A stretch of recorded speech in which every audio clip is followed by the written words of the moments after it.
என் இதயத்தின் இடப்பக்கம் இருக்கும் விருச்சிக ராசிக்காரர்களே. விருச்சிக ராசிக்காரர்கள் என்றால் எனக்கு ரொம்ப பிடிக்கும். இந்த உலகத்தில் விருச்சிக ராசிக்காரர்கள் ஸ்பெஷலிஸ்ட் ஒருத்தர் இருக்காருன்னா அது நான் தான். விருச்சிக ராசிக்காரர்களுக்கு இந்த மே மாதம் எப்படி இருக்கும்? மே மாதத்தை பொறுத்த வரைக்குமே செவ்வாய் பகவான் ஆட்சி பெறுகிறார். 1 6 ஆட்சி பெறுகிறார். 6ஆம் இடத்திலே ஆட்சி பெறுகிறார். இந்த ஆட்சி பெறுகின்ற இந்த செவ்வாய் பகவான் என்ன தருகிறார் என்றால், அடுத்ததாக மிக அற்புதமான ஒரு விஷயமாக எதை சொல்லலாம் என்றால், 7ஆம் இடத்திலே சூரியனும் புதனும். இந்த சூரியன் 10 அவர் புதன் 11 புத பகவானோடு சேர்ந்திருக்கும் போது புதாதித்ய 7ஆம் இடத்தில் இருக்கக்கூடிய குரு பகவானும் சுக்கிர பகவானுமாக சேர்ந்து உங்களுக்கு ஒரு நல்ல விஷயத்தை பண்ண போகிறாங்க. அவங்க 2 பேருமே சேர்ந்து உங்களுடைய 2ஆம் இடத்தை பார்க்குறாங்க. 2ஆம் இடம் என்பது தனஸ்தானம். தனஸ்தானத்தை குருவும் சுக்கிரனும் பார்க்கிறார்கள். அப்போ என்ன ஆகும் அப்படின்னா, ஸ்ரீமடம் உலகின் ஒரே விஸ்வரூப விஷ்ணுமாயா சாத்தன் மடம் ஜோதிட உலகின் சூப்பர் ஸ்டார் பிரம்மஸ்ரீ ராம்ஜி சுவாமிகள் அழைக்கிறார். ஸ்ரீமடம் வாங்க, சந்தோஷமா போங்க.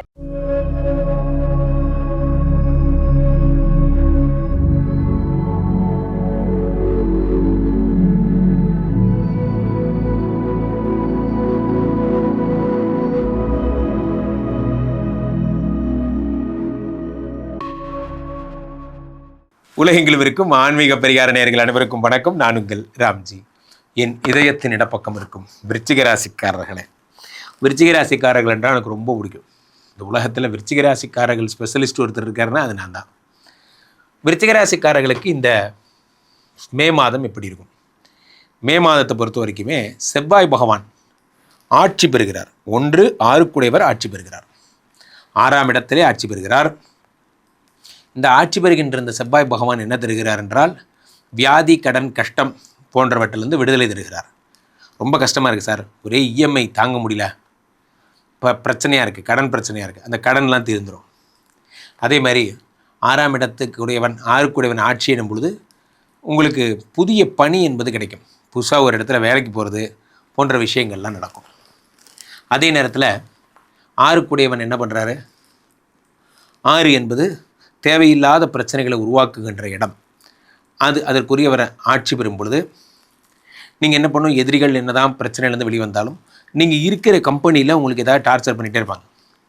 படக்குன்னு ஒரு வார்த்தை சொல்கிறது, உங்களை போட்டு கொடுக்குறது. சார் பார்த்தீங்களா சார், இவர் வேலைக்கு வர்றது பார்த்தீங்களா, எத்தனை மணிக்கு வராரு பாருங்கள் சார் அப்படிங்கிற மாதிரி உங்களுக்கு எதிராக அதை தூபம் போட்டுகிட்டே இருப்பாங்க. நீங்கள் அதை ரொம்ப கேர்ஃபுல்லாக இருக்கணும். ஸோ இந்த செவ்வாய் ஆட்சி பெறுவதால் ஒரு நல்ல விஷயம், உடல்நிலை சரியாகும், பூமி லாபங்கள் கிடைக்கும். நீங்கள் என்ன பண்ணுவீங்க? சொந்தமாக இடம் வாங்கிறது போன்ற விஷயங்கள்லாம் ஏற்படும். அடுத்ததாக மிக அற்புதமான ஒரு விஷயமாக எதை சொல்லலாம் என்றால், 7ஆம் இடத்திலே சூரியனும் புதனும். இந்த சூரியன் 10 அவர் புதன் 11 புத பகவானோடு சேர்ந்திருக்கும் போது புதாதித்ய யோகம் ஏற்பட்டு ஃபாரின் போகிறது, வெளிநாட்டு உறவுகள், அதே மாதிரி உங்களுடைய நண்பர்களால் கிடைக்கின்ற நல்ல விஷயங்கள், அதே மாதிரி உங்களுடைய 7 எனும்போது பார்ட்னர்ஷிப்பு போன்ற விஷயம் எல்லாம் ஏற்படும். நீங்கள் புதுசாக ஒரு தொழில் தொடங்குவீங்க, அந்த தொழிலில் நீங்கள் நல்லா ஜெயிப்பீங்க. நண்பர்களே, விருச்சிக ராசிக்காரர்களுக்கு ஒரு அட்வைஸ் சொல்கிறேன். நீங்கள் இந்த அமைப்பெல்லாம் வந்தாலுமே நீங்கள் அதை பண்ணாதீங்கன்னு தான் நான் சொல்லுவேன். புதாதித்ய யோகம் உங்களுக்கு இருக்கிறது. பார்ட்னர் பக்கத்தில் வருவார், அந்த சார் என்னையும் சேர்த்துக்கோங்க, உங்கள் கம்பெனியில் நானும் வந்து சேர்ந்தேன்னா உங்கள் கம்பெனி நான் வேறு லெவலில் கொண்டு வந்துடுவேன், அப்படி இப்படி ஆக்கிடுன்னா சொல்லுவார். ஒன்று புரிந்து கொள்ளுங்கள், நம்ம ஏற்கனவே நல்லா தான் இருக்கோம். நாம் இன்னொருத்தரை சேர்த்துக்கும் போது தான் நம்மக்கிட்ட இருக்கிற லக்ஷ்மி எல்லாம் போயிடும். 7 12 அதே சுக்கரன் தான் உங்களுக்கு 12 இருக்கிறார்.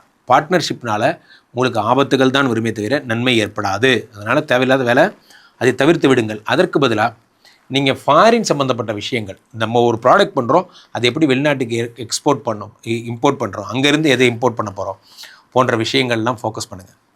7 என்பது புதிய முயற்சிகள், இன்னோவேஷன்ஸ். உங்கள் கம்பெனியில் உங்கள் தொழில் நல்லா பண்ணுறதுக்கு புதிய இன்னோவேஷன்ஸ் ஏதாவது நீங்கள் ப்ராக்டிஸ் பண்ணுங்கள்.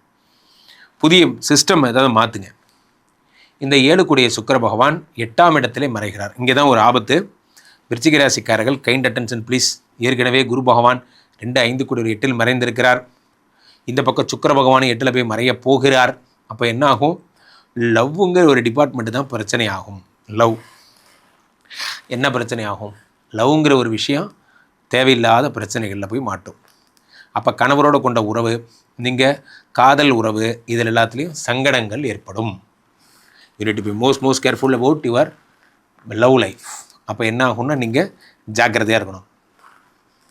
காதல் விஷயங்களில் நீங்கள் ரொம்ப கேர்ஃபுல்லாக இருக்கணும்.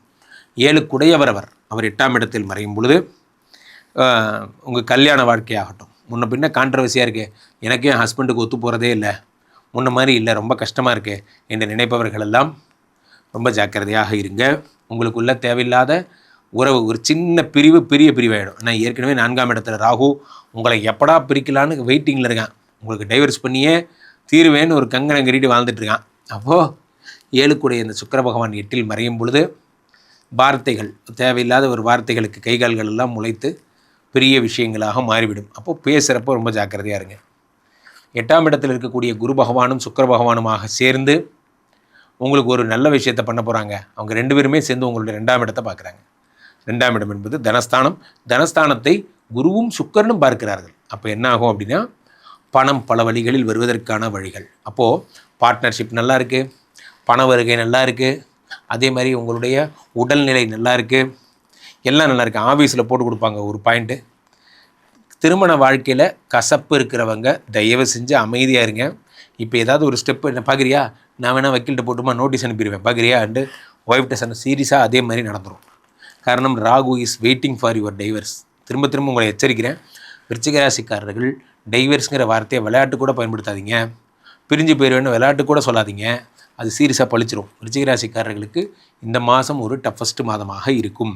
காரணம் உங்களுடைய சுக்கிர பகவான் 8இல் மறைவு. அப்போது ஸ்கின் இஷ்யூஸ் இருக்கிறவங்க, கர்ப்பப்பை பிரச்சனை இருக்கிறவங்க, பல்லு கண் முடி அந்த மாதிரியான தோல் சம்மந்தப்பட்ட வியாதிகள் உடையவங்க ரொம்ப ஜாக்கிரதையாக இருக்கணும். அதுக்குரிய ட்ரீட்மெண்ட் எடுத்துக்கணும். தேவையில்லாமல் இதுலேயே தான் பிரச்சனை வரும். முக்கியமாக யுட்ரஸ் சம்மந்தப்பட்ட கருமுட்டைகள் அந்த மாதிரியான பிரச்சனைகள் இதே ஏற்படும். பெண்களுக்கு சில பேர் யுட்ரஸ் எடுத்துடலான்னு சொல்லுவாங்க.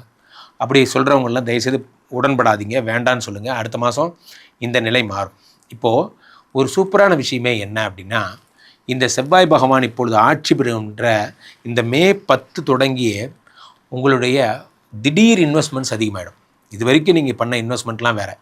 இப்போ நீங்கள் ஃபாஸ்ட்டாக இன்வெஸ்ட் பண்ணுவீங்க. வேகமாக உங்களுடைய பயணம் மிக வேகமாக தொடங்குகின்ற ஒரு நேரம்.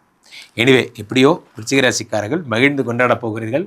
கணவர் விஷயத்தில் ஜாக்கிரதை, ரொம்ப கேர்ஃபுல்லாக இருங்கன்னு ஆண்களாக இருந்தால் ஒன்று சொல்கிறேன். ஏற்கனவே 4ஆம் இடத்துல ராகு எக்ஸ் எல்லாம் மெசேஜ் அனுப்புனாங்கன்னா, ப்ளீஸ்மா தயவுசெய்து என்ன வேலை பார்க்க விடுமா என்று சொல்லி அமைதியாக போயிடுறது உங்களுக்கு நல்லது. நமக்கு இருக்கிற பிரச்சனைகள் இதெல்லாம் தேவையா கோபால் அப்படின்னு ஒரு நிமிஷம் யோசிச்சிங்கன்னா அதெல்லாம் வேண்டான்னு தோணும். விருச்சிக ராசிக்காரர்கள் ப்ளீஸ் பி கேர்ஃபுல். மற்றபடி சிறப்பு. கீழே போயிட்டுருக்க இந்த 2 நம்பரை கூப்பிடுங்க. உங்களுடைய சொந்த ஜாதகத்தை பார்த்து கொள்ளுங்கள். உலக புகழ் வாய்ந்த நமது விஸ்வரூப விஷ்ணுமாயா எழுந்தருளில் இருக்கக்கூடிய புனிதமான இந்த ஸ்ரீமடத்திலே தினசரி நடக்கின்ற விஷ்ணுமாயா ஹோமங்கள் கலந்து கொள்ளுங்கள். மீண்டும் ஒரு நல்ல பதிவில் சந்திப்போம். நன்றி, வணக்கம். இங்கே ஸ்தாபிதம் செய்யப்படுகிறார் விஷ்ணுமாயா. அது தமிழ்நாட்டில் இங்கே போரூர் கார்டன் ஃபேஸ் 2ல ஸ்ரீமடத்தில் மட்டும்தான் இருக்கிறது. வேற எங்கேயும் இவருக்கு ஆலயங்கள் கிடையாது. நம்மளுடைய வேலை இல்லை, குழந்தை இல்லை, நமக்குடைய எதிர்காலம் கேள்விக்குறியாக இருக்குது, கள்ளத்தொடர்பு, ஏமாற்றம், துரோகம் போன்ற பிரச்சனைகளுக்காக ஸ்பெசிஃபிக்காக பண்ணுற ஒரு ஹோமம். இந்த ஹோமம் 48 நாள் தினமும் பண்ணுறோம். இப்போ நீங்கள் புக் பண்ணுறீங்கன்னா இன்னிலிருந்து 48 நாள் இந்த ஹோமம் பண்ணி உங்களுக்கு அந்த பிரச்சனைகளை சேலஞ்சிங்காக சரி பண்ணி தரோம். ஸோ விஷ்ணுமாயா சாத்தனுடைய ஆலயத்திற்கு நீங்கள் வாருங்கள், இந்த ஸ்ரீமடத்திற்கு வாருங்கள், வந்து இந்த ஹோமத்தில் கலந்து கொள்ளுங்கள். இதை பற்றி தரவுகள் கீழே போயிட்டு இருக்க நம்பரை கேட்டு தெரிஞ்சு புக் பண்ணிக்கிட்டு இந்த ஹோமத்தில் நீங்களும் பங்கெடுக்கலாம்.